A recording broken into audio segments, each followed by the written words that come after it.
Well, it was a very emotional moment, and the theatre of the occasion was just fantastic, and the players obviously have contributed something here. They've contributed so much to this World Cup in 2006. It's very hard to, at this point, assess exactly what they've contributed, but it's just been enormous. Yes. The world has fallen under the world game as played by Australia. I can't put it any better than that. That's absolutely right. They love Australia. They love Australia. They love our style, and they love our success story. Because let's put it in perspective, HG. We went away, not expecting much success at all, none at all, and we won a game. We won one game.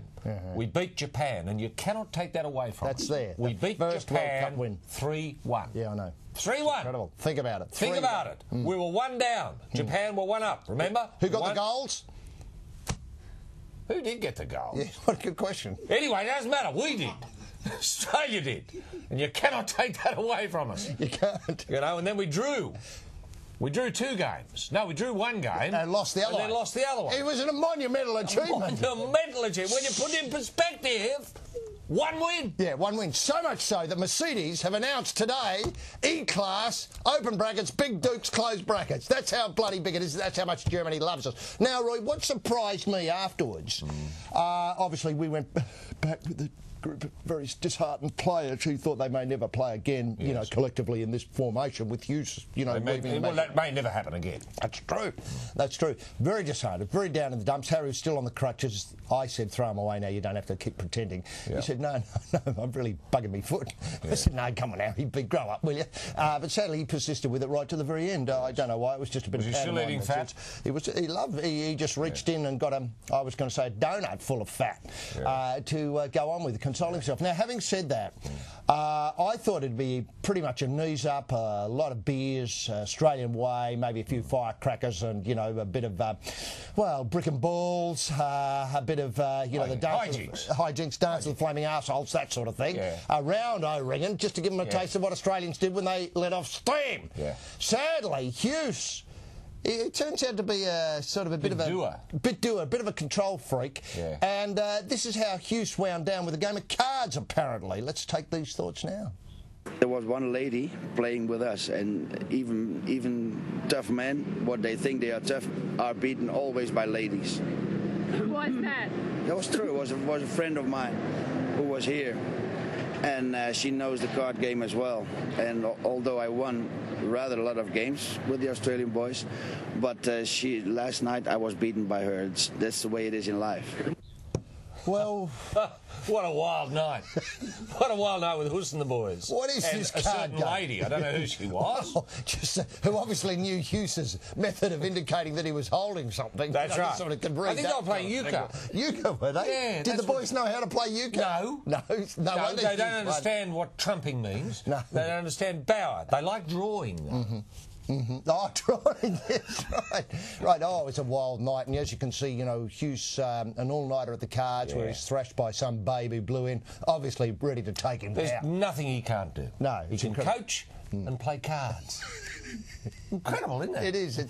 It's a real handful. Once you get Hughes and rushes, they must be licking their lips in anticipation of the magic Hughes will bring. Shuffling. Ready. Shuffling, that's right. Now, look, Bladder Splatter this week, and a very big topic in Bladder Splatter. Yeah.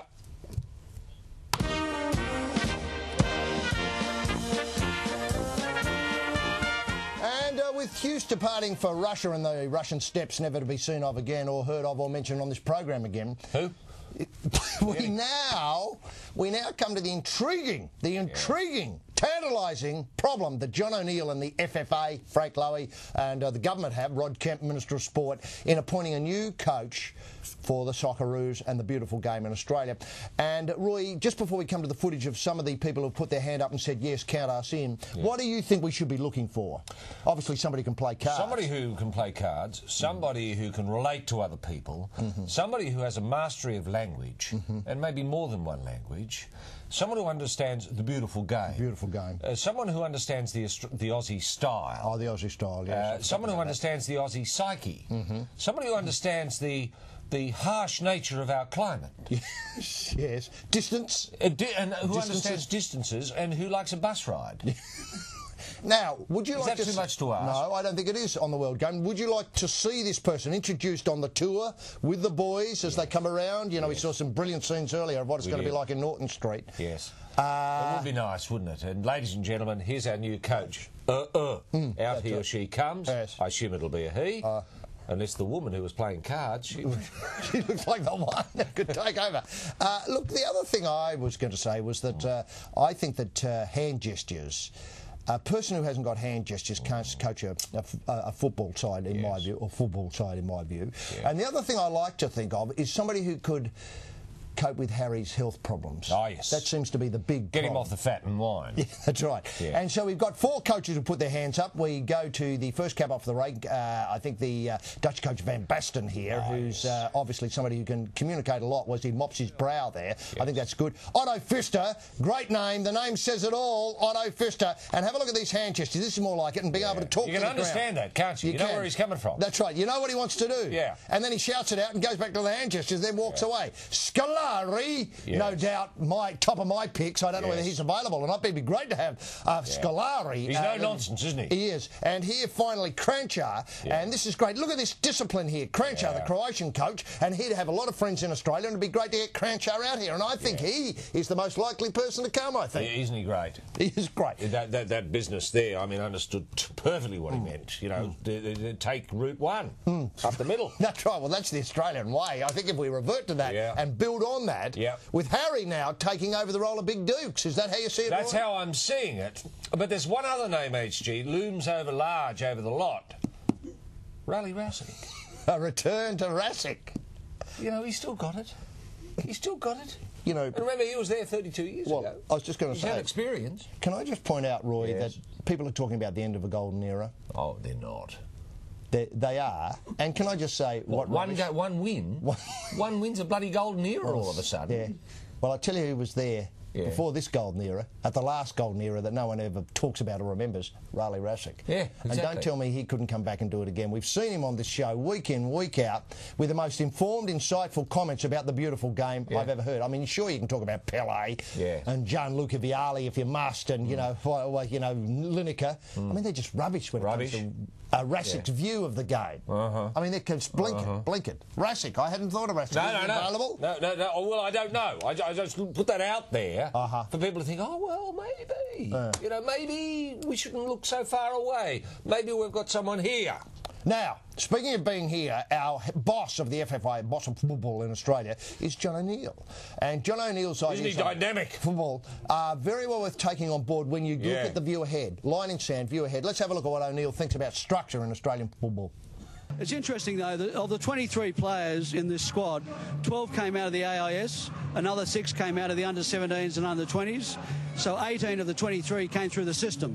What we've got to do is make sure the system is greatly improved and greatly enhanced, so talent identification, coaching and development ensures that we are in every World Cup from here on in.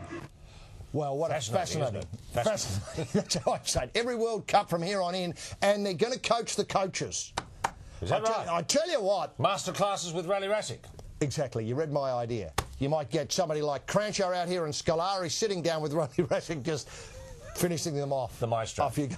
Yes. John O'Neill, thanks for coming over, boys. Yeah. We've got somebody very, very special for you today. Yeah. Oh, yeah. They think, oh, we get somebody really interesting like Terry Venables. Yeah. Oh, no, not Terry Venables. Rally. Now comes Rally with Eddie Abonyi. Scratching their heads. Now, Roy, I think you pinpointed one aspect of the Australian game that needs to be improved on, and we can do that Goal scoring. Oh, that's one aspect of the game. It appears that we really, well, we did all right in 2 games, didn't we, with the goal scoring, and 2 we didn't bother the person who's marking up the sheets. No, we didn't. But look, I was going to say one aspect of the game I think can be summed up in highlighting these Logie winners. One of the problems that we have in Australia is we don't stay down. No. And we don't react. We don't react in the right sort of way. You know? We're talking about how to pull a penalty. Yeah. Pull a penalty. So as you get professionally. Professionally. Yeah. It's part of the beautiful game. Yeah. Sure. FIFA and all those clowns there, bladder types, can say they're trying to get rid of this. Yeah. That's wrong. Yeah. They should be encouraging this. Yes, they should. The theatre of it. Yeah. The Oscar-winning potential. Yeah. People love seeing it. Yeah, they do. And if you pull a penalty, that's great. Yeah, applause all round. Yeah. Oh, yeah, beautifully done. Yes. Thank you, ref. Now, we start off in our review of Logie winners with, from Brazil, Adriano. Let's have a look at this one here. Here he comes forward here, falls over, right over the goalkeeper there, and subsequently... 7 out of 10, that's great. 7 out of 10. Sadly, the referee didn't see it at all that way and actually penalised him with a yellow card. Wrong. Wrong. We move on now to Gian of Ghana, and there he falls over the feet of the Brazilian defender, who's about 4 metres away. Well, that can happen. Fell over the grass, that can happen. He's pinged again. And then the Brazilian player tells him, that's twice. Yeah. Isn't that great that Brazilian player knows how many yellow cards on? Mind. Now, as we watch on brief... Let's see this bloke go over again, Well... Yeah. I think that's wrong there. He's got to be closer to Henri. Oh, this bloke, I mean, he's been shot. He's been completely shot in the eye. And we look at this again. Yeah, let's have a look. Bang! There it is. Through the head. Straight through the head. How did he live? Did he live? Was he carried off? Is he buried already? How was the funeral? Yeah. I went. It was great. I spoke on his behalf. Lovely bloke. Great actor. Great player. Pity he was shot by somebody in the crowd who managed to smuggle a gun in through the mag and bag search. Yeah. How did that happen? Talk to Sepp about it. Read about it in his memoirs. Now, Roy, I think we saw there two poor examples of Logie winning. Yes. I.e. the player Adriano and Gian were nowhere near the person who was obviously causing them a problem. Yes. Henri, though, first class. First class. He moved... He should be out here giving schools. He moved schools. The point of contact from the chest up to the head. Yeah. And then, as though the elbow to the head, which is, of course, worth more penalty, all of a sudden, he's there in the head, drawing the attention of the referee to the part of the anatomy that was perfectly okay. Whereas, obviously, if he just clutched his chest, who'd care? And now, Roy, Logie winning, can we teach that in schools? Look, I think we can. I think we can. I don't think it's that hard to do, really. You've just got to, if any, bit of equipment from someone else comes near you, vis-a-vis hand, arm, foot, head, anything, then you imagine you've just been shot or caught in a war zone. Yeah. Or a bomb's gone off up your date. Right. Kaboom! Like that? Yes. Yeah. And referees think, oh, God almighty, was that a bomb going off up his date? Or was it something to do with that player near him? Yellow card. Yeah. Penalty. Yeah. No, boom. Through you go. Next round. Yeah. Winner. Ticker tape parade. New car. It's all there, isn't it? Playing cards with Hus. We can't mention his name anymore. Just incidentally, Roy, speaking of Hus, would you like to see a hitting medal established for Australians who who do little? But get big raps for it. Right. I mean, the golden era, how long did it last? About 3 matches? 3 matches, yeah. One win. He got Japan. 3 blot. 3 blot. 3-1, I think it was. Right? 3-1, sorry. History. Oh, no, bugger it, 3 blot. I've rewritten history, I've forgotten. Well, I didn't count their goal. Now, it was just Schwarzer being hopelessly wet at the back. He should have knocked that ball away. I ruled it out. Now, of course, you can contact us through the agency of Group F Freaks. Let's go to it now.